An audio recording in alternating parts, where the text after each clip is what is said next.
called it to order. This is the meeting of the Design Review Board for Litchfield Park on December 2nd. And the first item of business is 2A, but I think Mr. Sanks wanted to make some sort of opening remarks, if I heard that correctly. Certainly. Thank you, Vice Chair Ledger, Acting Chair, and board members, members of the public and city staff. Thank you for working with us through this month's agenda. We're working with some new technology at the city, and so some of the packet items you received a little bit later than we generally would prefer, as well as we're working on a somewhat of a policy change working through. And I won't dig into legal counsel items now, but what we're working on doing is ensuring that the agenda, staff report, and backup items are prepared further in advance, especially when we start to have 7, 8 items on the agenda. It's starting to get packed. I certainly appreciate the citizens of our community improving their homes and the amount of applications that we're receiving. So what we're trying to do is ensure that not only does staff have enough time to prepare a succinct and accurate report for you, that we're able to give time to work with our applicants to prepare items in advance of bringing them to the design review board. And that ultimately, we're also giving the design review board sufficient time to review those items prior to the meeting on the first Thursday of each month. So that said, beginning next month, we should be getting the packets to you, generally speaking, on the Monday prior to your Thursday meeting. And so we'll be actually setting some internal deadlines for applications to be received to the staff so that we have sufficient time as well. We've had a tendency, we really do focus on having a customer-centric and resident-centric service sort of environment, but we also need to be mindful that we all have to have time to prepare. So that said, you did receive things a bit late this month, but I wanted you to know that through the city manager, through legal counsel, of course, through Daniel, that we'll be preparing things a bit more in advance moving forward. So that's it. I said a few words, but I just more than a few, but I'll let you lead, Chair. Thanks. Thank you, Mr. Sanks. Let's move on. The first item of business 2A is design plans for an exterior patio addition extension at 203 North Palo Verde Drive. And Mr. Sanks, if you would give us a report, please.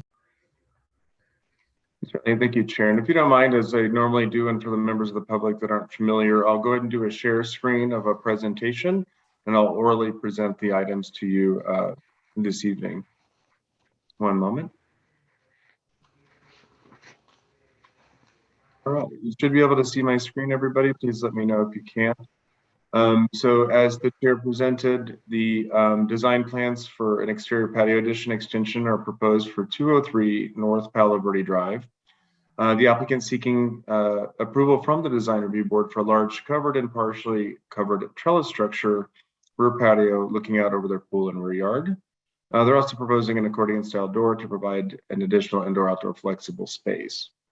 The structure's been brought to you as opposed to being administratively approved because the architectural material types do not specifically match the house, although staff has been reviewed the application after submittal by the applicant to determine whether we can support the project with its two-tone color palette. And as you can see from the illustration here, we pulled from the packet provided by the applicant an elevation perspective rendering that can kind of show how the roofing material, although different, the color schemes and materials complement the home while not exactly matching the home. So you can see the structure here, the central portion being fully covered, and then approximately a third of the structure over on this side being just the trellis structure, providing really not, but just partial shade.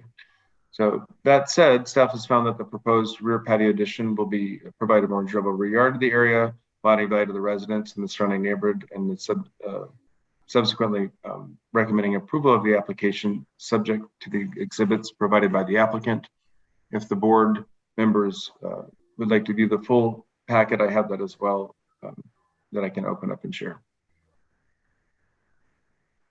Do any of the board members have any questions for Mr. Sanks? I have a question. I don't see any like a site map with the setbacks, so I'm just assuming, can you just confirm that the setbacks are met? Certainly, just one moment, if you don't mind, to the chair and board member Dudley. Let me just double check to the packet here. All right. I can confirm the side yard setbacks would be met because it's not extending beyond the edge of the home already, nor is it extending further to the rear of the home than the already existing livable portion of the home. So the setbacks would be met on this property. And I'm looking here to see if I can share a site plan with you, but I'm seeing just the roof structure plan. And just as a note, board member Dudley will ensure that in your packet next time you'll have a site plan so you can verify that. Thank you. You're welcome. Okay, is the applicant present?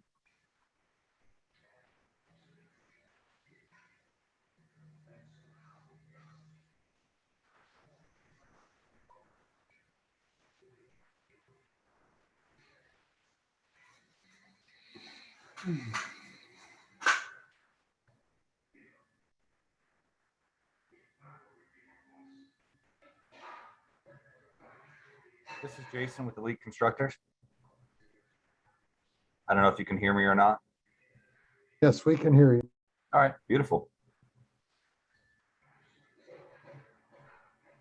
Are you here representing the applicant for the 203 North Palo Verde Drive? Yes, sir. Did you have any additional comments you would like to make concerning this particular project?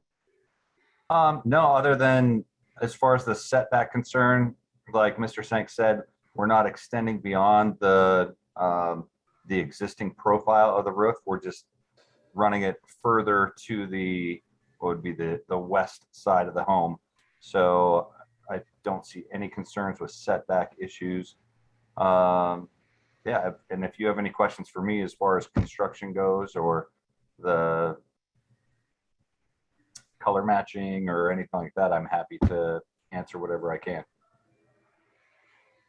Do any of the other board members have any questions for the applicant?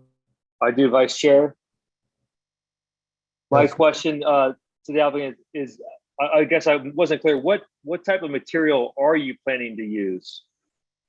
For which part? So it's a steel beam structure with Okay. a metal, like a galvanized metal roofing over top of it, which will color match for whatever we need to do to get as close to the existing roof color as we can.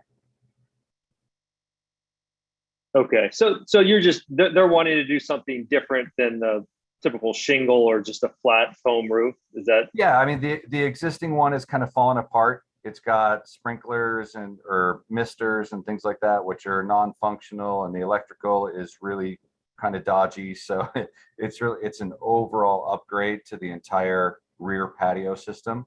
So we're extending it from the existing location to the west, and then adding the pergola over top of the outdoor barbecue area. And then for the actual surface, we'll be doing travertine throughout. And right now it's like just standard pool decking material and concrete. Gotcha. Okay, I think I see I can see the existing from the Google Maps. So okay. Yeah, the Google Maps shows what's existing, and then the renderings that we did are representative of what we're proposing to do to bring the new, it's basically a canopy system rather than a patio. So it extends over top of the existing roof by a foot or two, and then we'll put in gutters running, yep, exactly, gutters running along the existing roof line in order to shed water and keep the patio clear of water. Gotcha. Thank you. You're welcome. Are there any other questions for the applicant or Mr. Sanks? Hearing none, would someone like to make a motion? Sure, I'd happily move that we approve the application at 203 North Palo Verde Drive, based off of staff recommendations and exhibits provided. A second. All right, we have a motion, we have a second. All those in favor of approving this application say aye. Aye.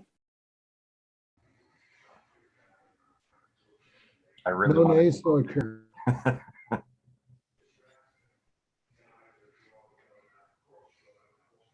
All right, thank you, Mr. Ott. So we'll move on now to the next order of business, which is 2B. Design plans for a carport conversion into a garage at 251 Old Litchfield Road South. Mr. Sanks, can you give us a report? Thank you, Chair. Board members, the design plans for 251 Old Litchfield Road South are, this is a carport enclosure application. We've seen a few of these in the past as people have sought to enhance the front facades of their home, and generally they've requested them to also provide additional security for both their vehicles and their personal belongings. So the applicant has you're probably familiar with these homes along Old Litchfield Road. You can see they have the stucco columns and devising walls between the units, and then they have the large timber, rough sawn sort of timber beams here. And the applicant also showed the picture of their neighbor who recently enclosed their own garage where they have the exposed rafter beams and timber, and they've done their garage in this style. And in their application, they've suggested that they would like to emulate or design their enclosure to look just like this. The one item I would ask that the applicant could clarify if they were also going to intend to add the, let's say the opaque wood stained wrought iron pedestrian access gate, or if they were going to leave the open gate. I think, with the application pending in front of the design review board, they should capture both if that is their intent, but the application just states the carport enclosure. So that said, the gate, this is George Goldman, the applicant here. The existing gate would remain. The gate you see at 251 would remain. Thank you. So that said, staff does recommend approval of the application as filed with the exhibit and the intent to match the residents adjacent or nearby at 261 in terms of colors and materials, matching the existing, just adding the door and the trim around where the door is at. Okay, do any of the board members have any questions for Mr. Sanks or for the applicant? I have a quick question. The garage door, I'm assuming, is the garage door going to be the same color as 261, or I didn't see that noted specifically. It probably will. I like the doors that have the windows in the top. I didn't take a picture of that one, but the upper panel will have like 4 crescent-shaped windows in it, and but basically the door other than that will be white.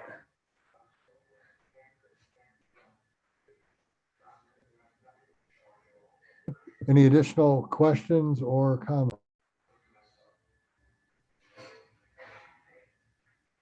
Hearing none, would someone like to make a motion? Sure, I move that we approve the application for the property at 251 Old Litchfield Road South. And again, based off of staff recommendations and exhibits and colors provided. I'll second. Okay, we have a motion and a second to approve the application. All those in favor say aye. Aye. Aye. There are no nays. Thank you. Thank you, sir. All right, moving on now to item C, design plans for an addition remodel at 530 East Cascada Road. Mr. Sanks, do you have a report?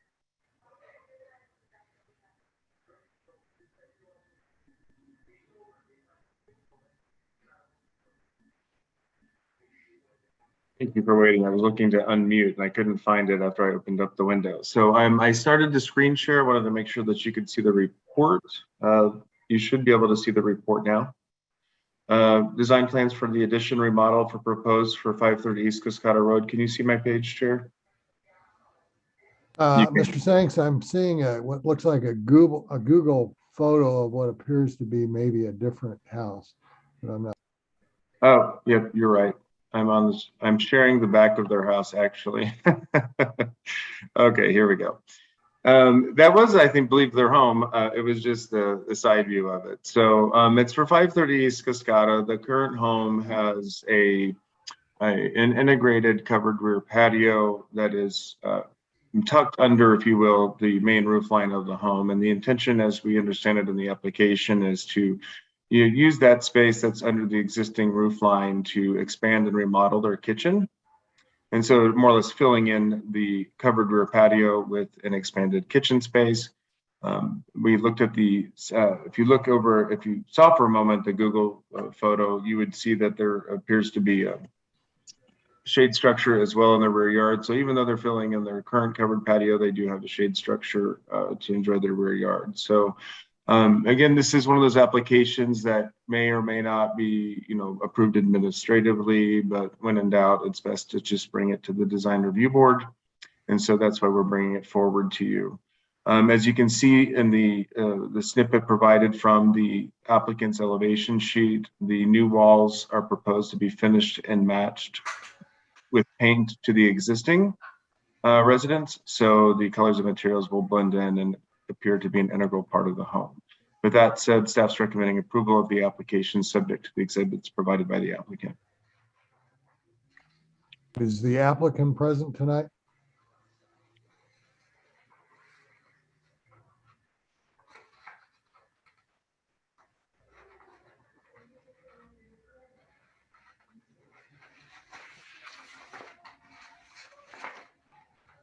I believe it's Mr. Thompson. I'm not sure if he's in attendance or not. And the owners of the home are the Betzels. Is either Mr. Thompson or the Betzels in attendance?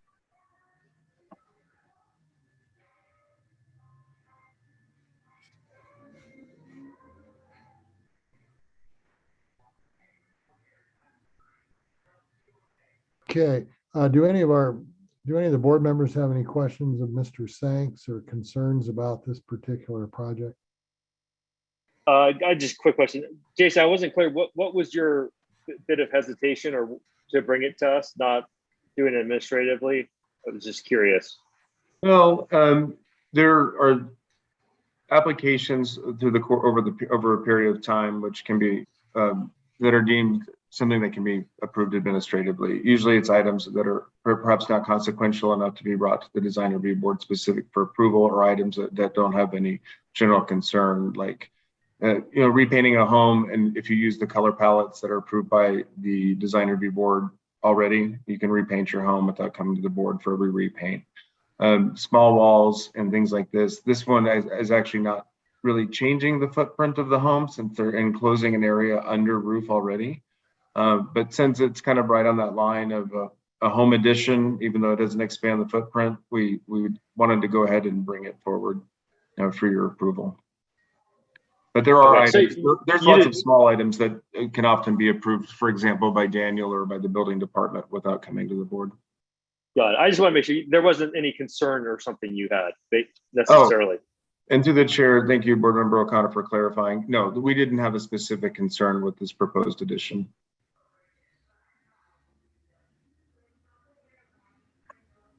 As I look at it, the staff is recommending approval subject to the exhibits. Would someone like to make a motion? In some cases, we have tabled matters where the applicant isn't here. This one seems fairly straightforward, so I will leave it to the board as to whether they would whether we want to go ahead and make a motion and deal with it tonight or carry it over to our next meeting. I'm comfortable making a motion that we approve the application for 530 East Cascada Road based off of Jason's and staff's recommendations. I'll second. Okay, that makes it easy. So we have a motion and a second. All those in favor say aye. Aye. Aye. There are no opposed, so the application is approved. Thank you. Moving on now to item D, design plans for a pergola at 4578 North Village Parkway. Mr. Sanks, can you give us a report, please? Thank you, Chair. Resharing my screen. So the design plans are for a 294 square foot detached shade structure in a pergola style. It's to be constructed in the rear yard of an existing residence. Pergola is 9 feet 4 inches in height and set back from the rear property line by 5 feet and the side property line by 7 feet. So since it's under 10 feet, it's allowed to be set back at those dimensions. The plan details show that it'll be made out of aluma wood, which we're accustomed to seeing, and it would be in an adobe color with a Mojave tan ceiling. The details are shown below. I brought a snippet over from the design plan submitted in your packet so that you could see some more of the details of how it would be 21 feet by approximately 14 feet wide.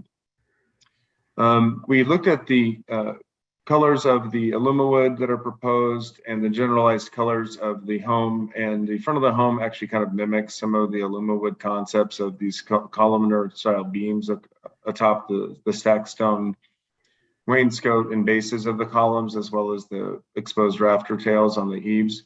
And so that we felt that the aluma wood structure, broadly speaking, complements the overall architectural style of the home. It'll add a value to the residents in the surrounding neighborhood. So we're recommending approval of this application subject to the exhibits provided by the applicant. Is the applicant present tonight?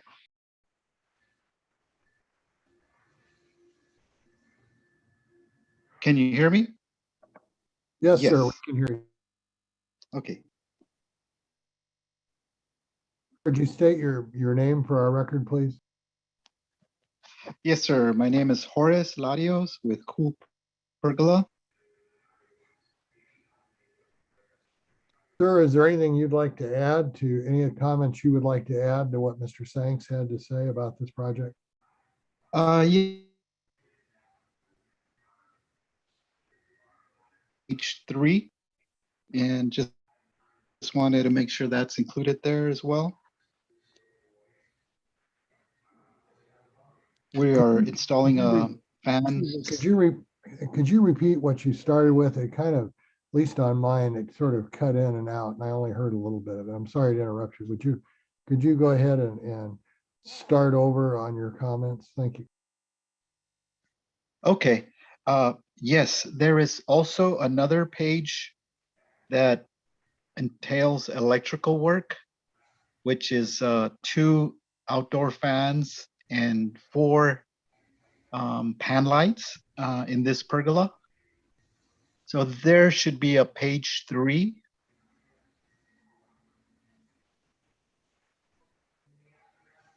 Were you able to hear me? Through the Yes. chair, through the chair and the board and the applicant, we do have the full packet available for review. Typically, items such as ceiling fans or electrical plans aren't generally considered by the board unless there's going to be some exceptions that needed for lighting or something that's going to be highly visible. I didn't mean to speak for the chair. I just wanted to advise why you wouldn't see it in the staff report since it wasn't necessary to be highlighted. But I can share the full packet that I've got if you'd like. I'm not sure. Is there any particular concern about that by any of the board members? I guess my only concern then with the lighting is just that it wouldn't be facing neighbors. Is it pointed down? What type of lighting is that? It is pointing down. It's a pan light, so it's under the solid structure, and it's a 6-inch pan light LED, which will only illuminate the bottom as well as, and the fans will not have a light. Okay, thank you. And sorry, we have a question, Vice Chair. Yes, go ahead, Brett. Jason, in the packet I saw, I didn't see an actual like picture or photo of what the actual material looks like. Did I miss that, or is it just not in there? Is that a question Board for- Member O'Connor? It is correct. I suppose, this is another Alumawood proposed structure. In the packet, which give me one moment, I'm going to toggle over if you don't mind and screen share on that side. Okay, hold on one second. Let me just make sure I'm on the right one. Okay, here we go. You should be able to see it here in a moment. I guess there really isn't much more of a depiction other than the height and side elevations. It's a relatively simple structure. Can you see that now? Or actually, I don't know, I didn't share it. You should be able to see it now. This is really the only elevations we have of it. So I would imagine then, based on our experience with the Alumawood, it's generally the same material, but I can also allow the applicant to elaborate if there's anything in particular about it. We have some Alumawood samples within the other applications that are on the agenda we could share if necessary. Yes, this is a Alumawood product, which is aluminum 2x6 solid roof pans, very commonly used. And the color would match the house. Same thing with the beams. The structural support would be a steel insert for support per inch. Here in Arizona, quite a bit. Thank you. I don't see I don't see this as a problem. It just would be helpful to see a picture in the application for us that I've never used this product, so I'm not particularly familiar with it. Through the chair, Board Member O'Connor, certainly Daniel and I will take note to ensure the material sample is provided. We'll see in another application shortly where there's Alumawood manufacturer detail sheets that are available, and those can be provided with an application for the next one. Are there any other questions for the applicant's representative or Mr. Sachs?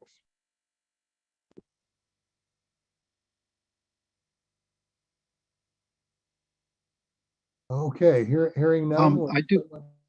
I do have a question. Sorry. This is my first time submitting to Litchfield Park. Once approved, do you normally, what would be the inspection process? Is it pretty standard as other cities, or how do the inspection process work? Or is this not the appropriate time? Would staff, do you want to take a minute and explain, or would it be better? Sir, if approved, you'll be meeting with staff down the road, but a lot of people may be interested actually in what the process is. So if someone on staff can briefly explain how that will go. I'd be happy to, if you don't mind, or Daniel, but so sir, once the design review board takes action on your item tonight, should it be approved, you're welcome to submit your permits tomorrow if necessary based on the size of the project. So should you need to verify with the building safety or the building department at the city of Litchfield Park, Daniel can help you coordinate. And then once you submit for the permit and are approved for the permit, they will coordinate with you on an inspection schedule if necessary for your column footings or anything else that you need to do, electrical inspections, etc. And then they'll take you through final inspection, but they'll help you through that process. But you can submit for your building plans as soon as you have received approval from the design review board. Got it. Thank you. Okay, at this point, looks like maybe we're ready for a motion. Would someone like to make a motion? Vice Chair, may I make a motion that we approve the application at 4578 North Village Parkway based off of staff recommendations and exhibits provided? I'll second. We have a motion, we have a second. All those in favor say aye. Aye. Aye. We have no opposition, so motions carry and the application is approved.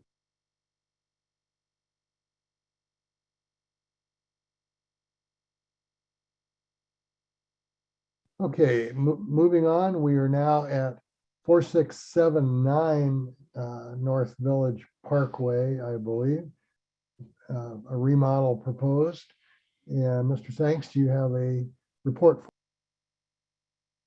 Yes, thank you, Chair. Presentation for 4679 North Village Parkway.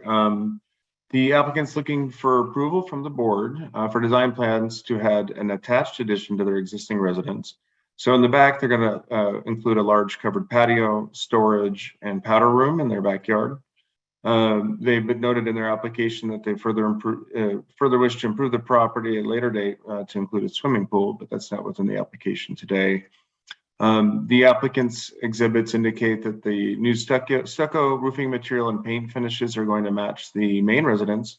And just for reference, the front of the existing home is shown as follows. And then the nearly full rear elevation with the little site plan detail off to the right are indicated here. So you can see where there's this kind of large Ramada addition with an it's open to the rear yard here. And then if you look here, you can kind of see it emulated there where it's a very large kind of indoor or outdoor covered space that will orientate to that future pool that would be located behind the livable portion of the residence. I also have the full packet for this item available. If we need to open it up, I have it here. Are there any questions for Mr. Sanks from any of the board members? Is the applicant here? Yes, this is Elisa with Run Design. Yes, ma'am. Thank you. Would you like to add anything to what Mr. Sanks had to say? Nope, we will comply with all setbacks and height requirements, and all of the finishes will, like Mr. Sanks said, will match the existing residence, and pretty straightforward project. Okay. Do any of our board members have any questions for the applicant's representative?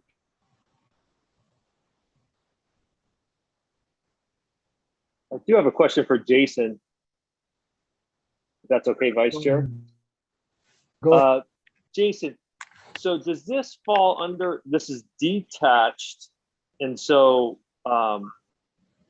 it's under like lot coverage and square footage, so it can be over 500 square feet, or so. Just that's a confusing piece that I usually run into on these.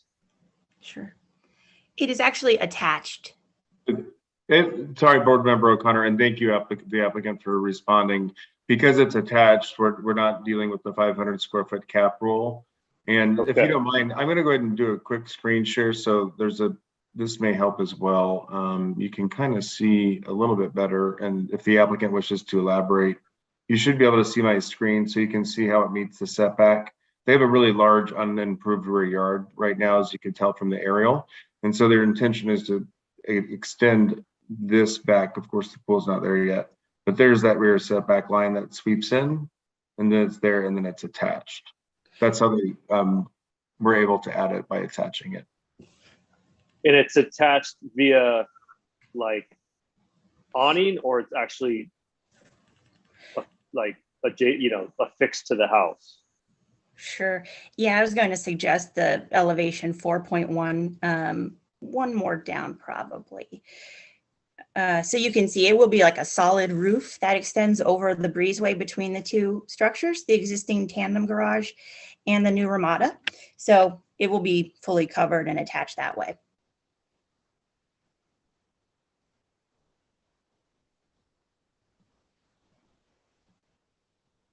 Got it. So you're extending that roof line. Okay, I see what you're doing. Mm-hmm. Sorry, I didn't fully understand it. No problem. You should be able to see the breezeway. Hopefully, I'm not sure how big the screen is on your side, but Any other questions from the board members of the applicant's representative?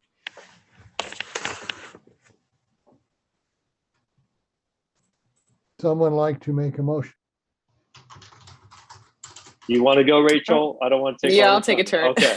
Okay. I make a motion that we approve the application at 4679 North Village Parkway, subject to the exhibits and the staff recommendation. I would second that. Okay, we have a motion and a second. All those in favor of approving the application as recommended by staff, say aye. Aye. Aye. There's no other opposition, so the motion passes. The application is approved.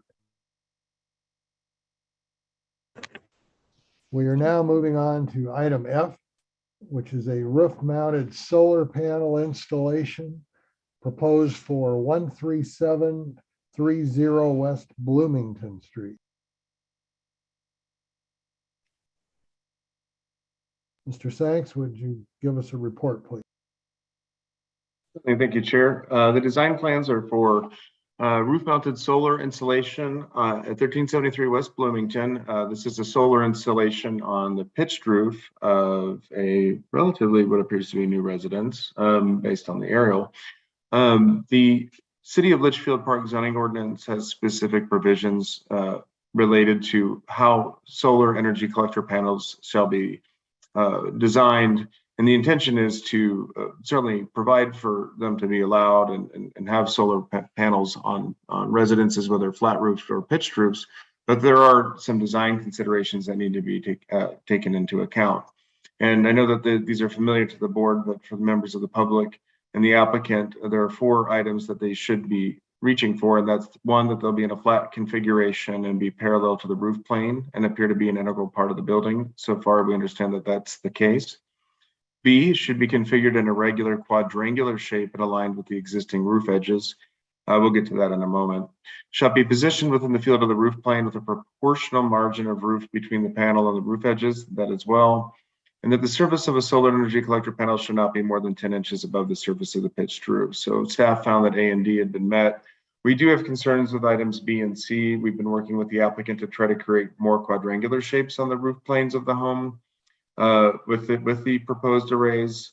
The applicant did request, however, to maintain their current configuration and bring the site into the board for your approval or your consideration. Staff maintains that we'd prefer to see them squared up a bit so they don't look so sawtoothed and with so many gaps. We usually try to square them up.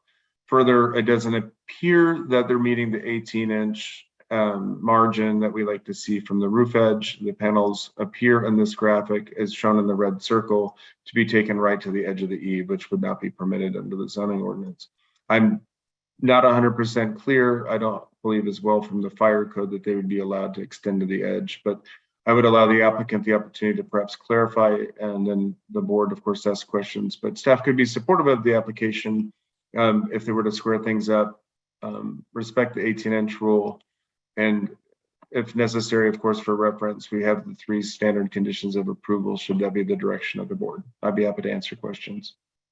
And I do have the full packet available for reference as well. Do any of the board members have questions for Mr. Sanks?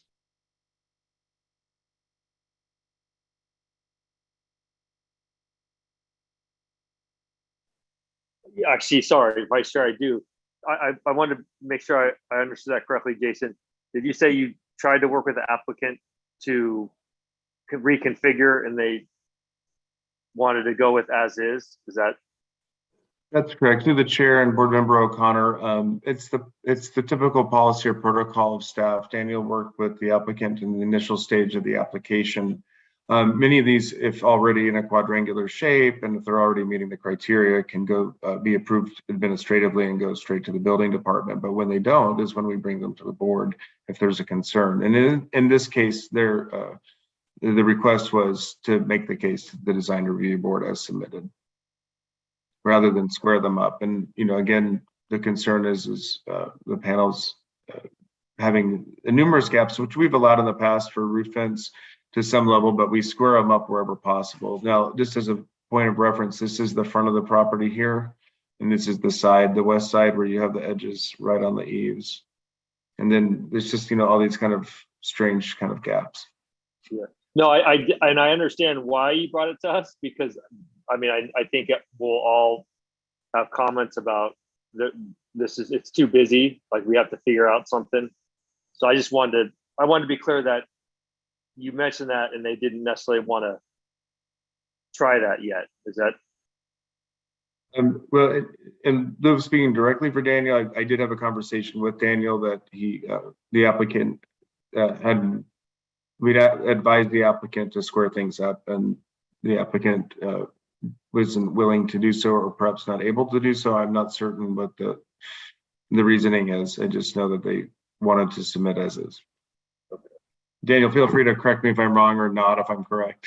But that's my understanding. No, you are correct. The applicant wanted to go in front of the board and ask for approval through the board instead of changing up things on the roof. Okay, is the applicant present?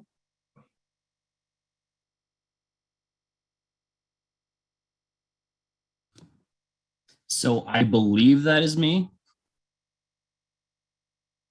State your name for our record, please, sir. Bryce. Give us your last name, and are you the owner or are you the owner's representative? I am, no, my last name is Gore, Gohr, and I believe I'm the representative. I work for the solar company. Okay, you heard Mr. Sank's comments about, the two issues. One would be the, all of the panels running right up to the edge of the eave, which I'm not clear from Mr. Sank's whether that violates our zoning code or not, but I don't believe we've ever approved that. And then the other question had to do with all these, gaps between the panels. As you heard, we normally don't approve that either. But I'd like for you to, if you will, respond to Sank's comments. Okay, so as far as I know, it's acceptable to have your panels to the edge of the roof as long as they're not over what is the 3-foot clearance from the ridges. And then as far as the jagged parts, that is because of vents, we aren't able to put panels in a lot of those areas. And then we try not to put, I guess, holes in, I want to say holes in the panels, but having panels in a circle around where one's not at because of the vents. Here, if I may add clarification on section 31.22 of the City of Litchfield Park zoning ordinance. It's been a policy, longstanding policy to maintain the 18-inch edge, and that it's specifically more so related to the item C shall be positioned within the field of the roof plane with a proportional margin of roof between the panel and the roof edges.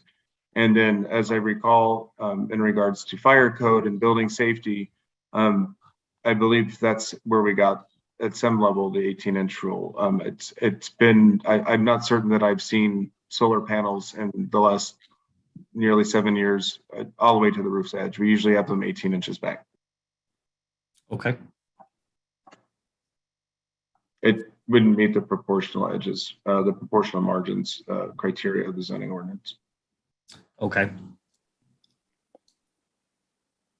I have another question. I'm sorry. Give me one second now, then we'll go to you.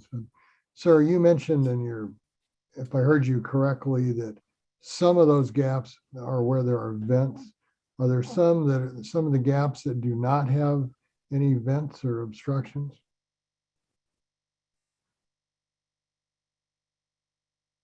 I'm sorry. Are you asking if there are any of the gaps that are gapped without vents being there? That's correct. I was asking if basically if every one of those gaps is that way because there is some sort of a vent or something there that would interfere with the placing of the solar. Yes, so we do try to put all of our panels up against each other, or just so there's not as gapped. The only time we do put the gaps is because of the vents, which could be either the flat vents, which interferes with the standoffs, or like the plumbing vents. Okay, and then Councilmember Dudley, you had a question, and I interrupted you. I apologize. Oh, yeah, no problem. I guess I'm just curious because the application says this is like a 10, approximately 10 kilo, 11 kilowatt system, but then the plans show that it's a 25 kilowatt system. I'm just curious, do you already have an APS permit for this? I guess it seems like a pretty large system, so I just was curious if that's something you already have approval for. Now on that, I honestly couldn't tell you. I am not part of that part of the project. Let's see if I can take a look at the plans to see sizing.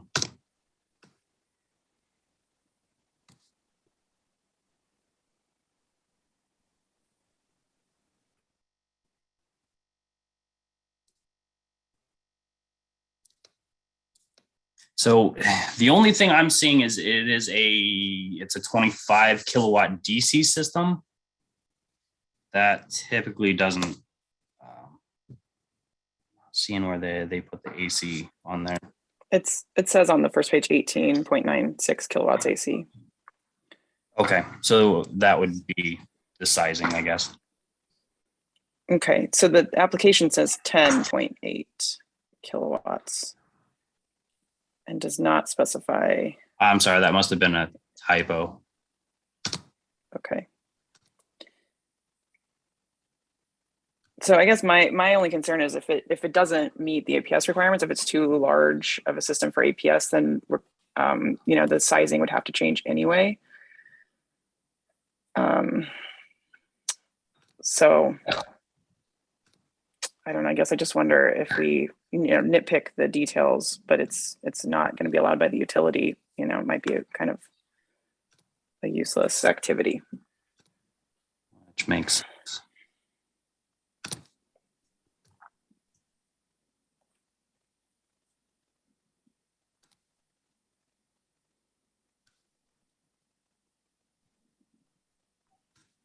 Sir, it also, based on Mr. Sank's comments, again, apparently our code does not allow those panels to go up to the edge of the eave. Is that something that your customer, your applicant is going to be okay with? Because it doesn't sound to me like we have authority at the design review to approve that then if the code requires it to be.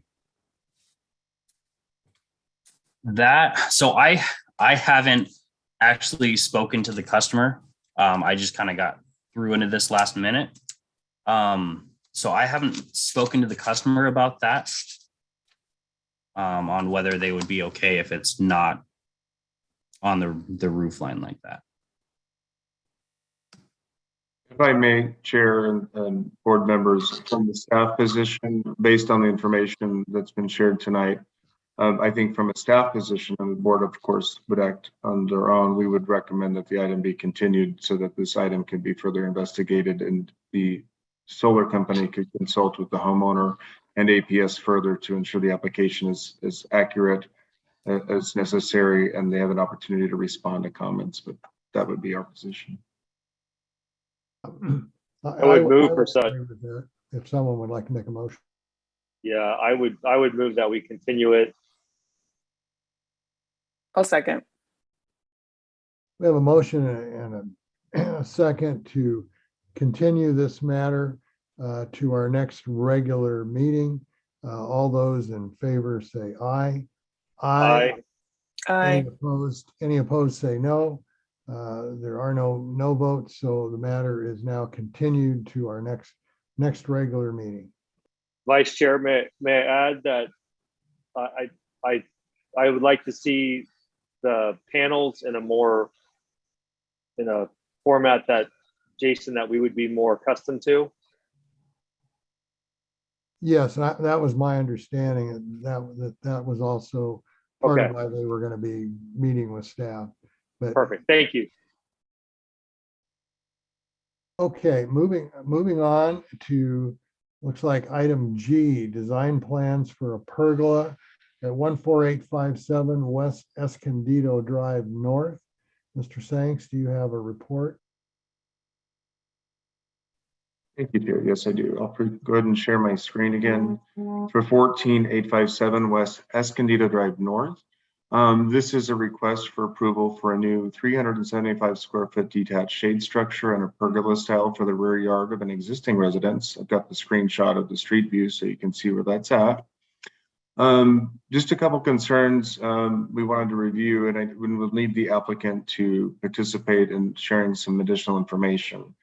You know, this item is in front of you, and we caught in the review of this item, again, you know, we're trying to work with applicants and items come in and get them to the design review as quickly as possible to be customer service driven. However, I did note on the plot plan that with the proposed pergola and the plot plan from AV Homes that was originally prepared that they used as the base file drawing, that they may be exceeding their allowable lot coverage. I note on the plot plan it says 45%, but with the proposed pergola, their handwritten notes indicate that they'd be at 47.4%. And I'm not certain if that even includes the proposed trellis structure that they'd like to put over their courtyard area in the front of the home, which we've seen a trend on those as well. So that said, I'm going to go ahead and show you the illustrative portion of the drawing. They have a lot of, it's a beautiful plan in terms of what they'd like to do in terms of aesthetics. Again, the concern coming back to it's not within, as you know, the design review board's purview to allow the structures on a lot to exceed the allowable lot coverage. So we can allow the applicant to speak on that. I do have the full packet if you'd like that does show the plot plan. I did not superimpose that into the staff report, but I can share it with you if you'd like.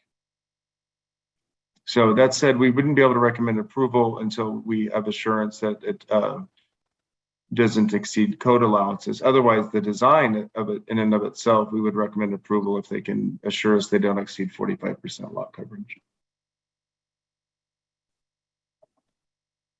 Do any of the board members have any questions for Mr. Sanks?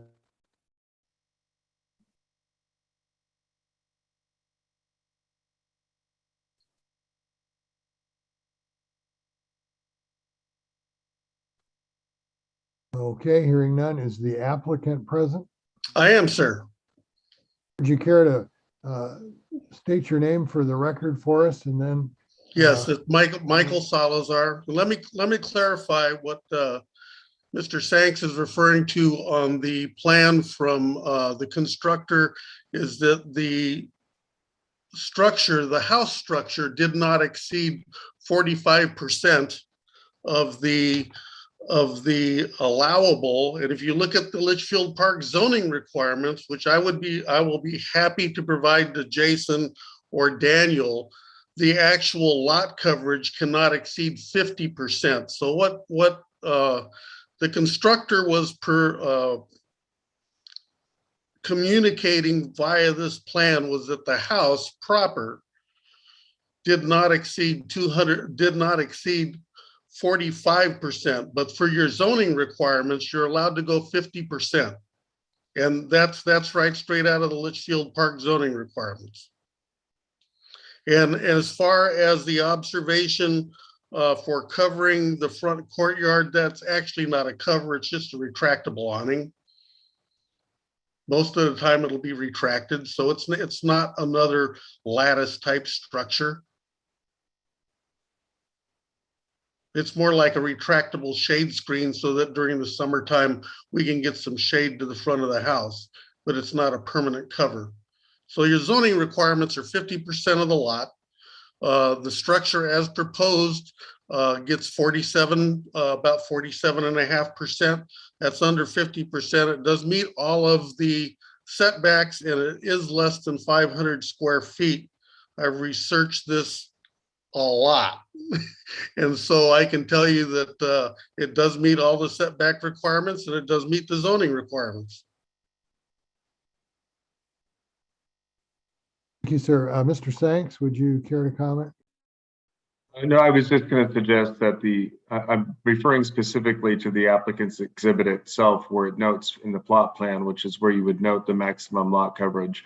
And so that would suggest that AB Homes, when presenting the plot plan originally for construction, made a mistake. Because when you put lot coverage and you notate a maximum, you're notating that's the maximum for the district for which it's located. You would usually depict the actual lot coverage as lot coverage proposed and then lot coverage maximum. So based on that exhibit, Mr. Salazar is suggesting then that that was perhaps a mistake at the time of the print and that actually 50% is allowed. What I would suggest is from a design perspective, if the board finds that the design is acceptable, that they could move forward with it. But that as a takeaway, I would ask that Daniel pull the actual zoning ordinance for this subdivision, which may vary from the code in and of itself, because an actual ordinance for PD can vary from development standards that are in the current code. The current code doesn't necessarily reflect the zoning for every lot in the community. They could have the individual zoning ordinances for the subdivision. So I would ask them to verify that prior to a building permit being issued. And if there was to be a lot coverage issue, we would need to adjust the pergola, but could do so at the staff level. Vice Chair Ledyard, if I may. Jason, you are correct. Ordinance 4-99, their lot coverage cannot exceed 45%.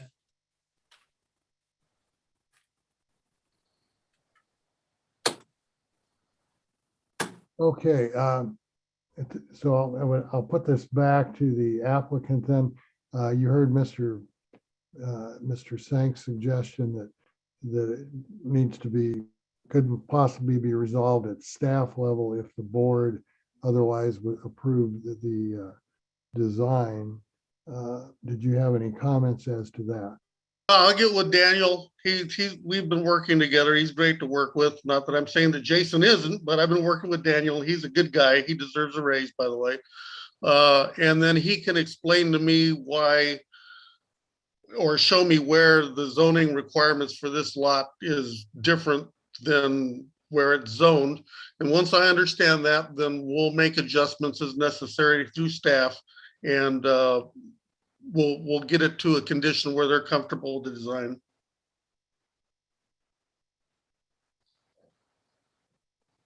I'll put it to the members of the board. Any further comments by the members of the board? Sounds like staff's suggestion is if we like the design, we can approve that, and then they will iron out the lot coverage issues at the staff level. Is the board comfortable with that? And if so, are we ready to make a motion, or do we want more information before we?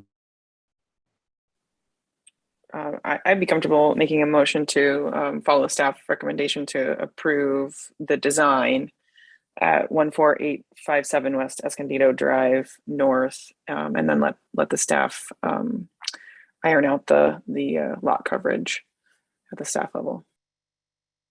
Second. We have a motion and a second to approve the design with the understanding there may be a lot coverage issue, which will be ironed out at the staff level. If we're ready to go, all those in favor say aye. Aye. Aye. Aye. And there are no opposed, so the motion carries. Thank you for your time and consideration. Much appreciated. Thank you, sir. Okay, now we're moving on to our next item, which is H, which is approval of the minutes. Is there a motion to approve the minutes? Move that we approve. Second. We apparently by acclamation, we're approving the minutes. All those in favor say aye. Aye. Aye.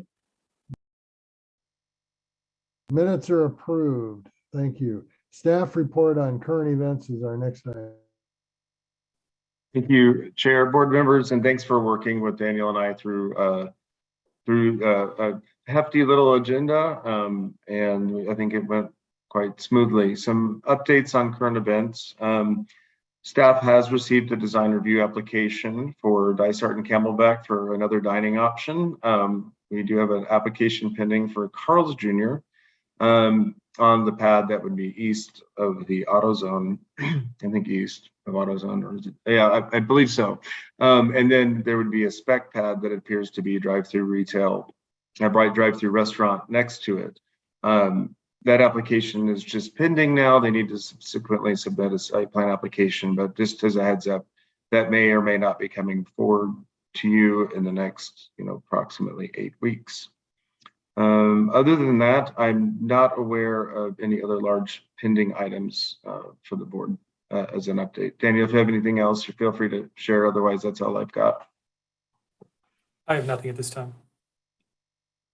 Okay, the next item then is board members' reports. Do any of our board members have a report?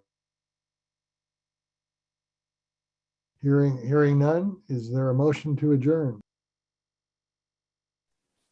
I'll make a motion to adjourn.